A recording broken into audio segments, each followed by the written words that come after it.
All right, guys, quick video today. We're going to put these front pads and rotors from Duralast, from AutoZone. We got the severe duty ceramic, semi-metallic pads, and whatever the standard brake rotors were, since the price between the gold and the regular was, I think, just 10 or 20 bucks difference. And I live in Georgia, don't really need the gold for the rust prevention, so I just got the regular ones. But this is a 2013 Silverado, the 2500.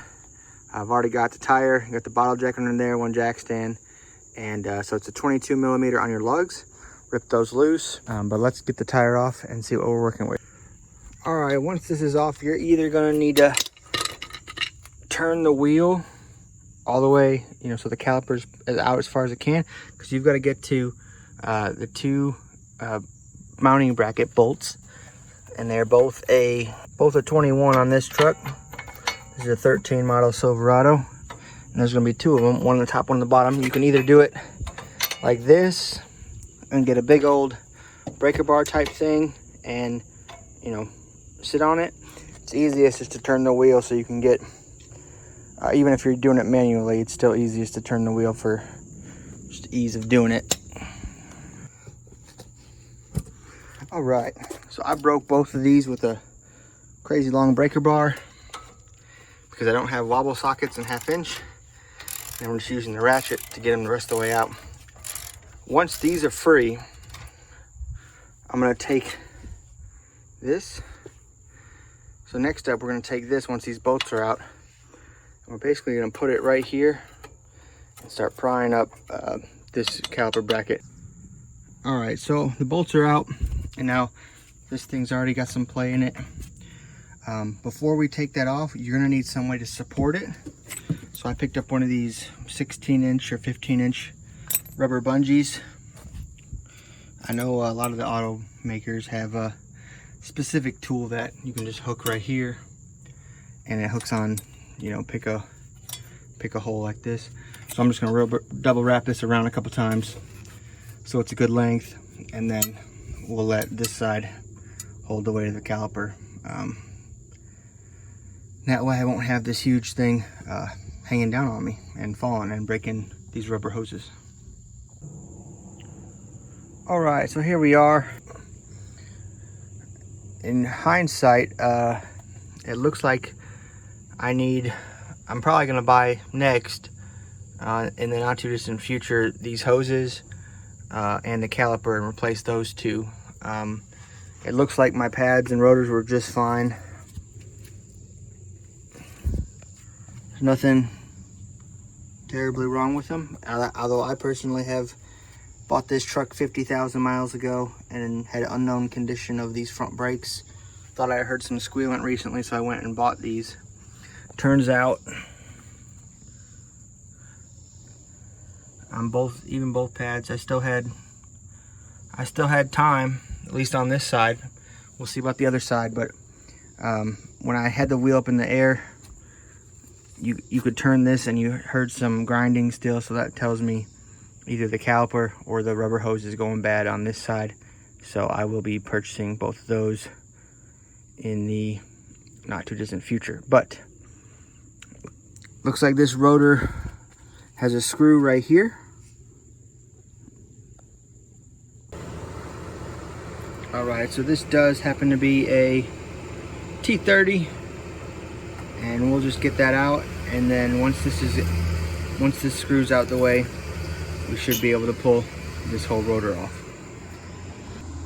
Okay, so we just put the new rotor on. We're gonna push this all the way back, and then we're gonna tighten our screw here. This does not need to be super tight. This is mostly just to keep it seated flush. While this is off, while you have your old one off, spin your hubs. You should hear no noises. It should spin with relative ease and not be impossible to move. You shouldn't be able to pull it in and out.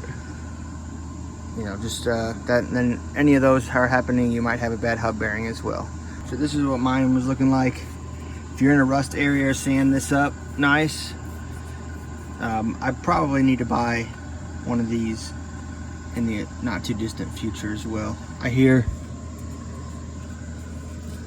You hear A little bit of creaking and cracking in there. It's not constant though, but it's enough that you shouldn't really hear anything at all.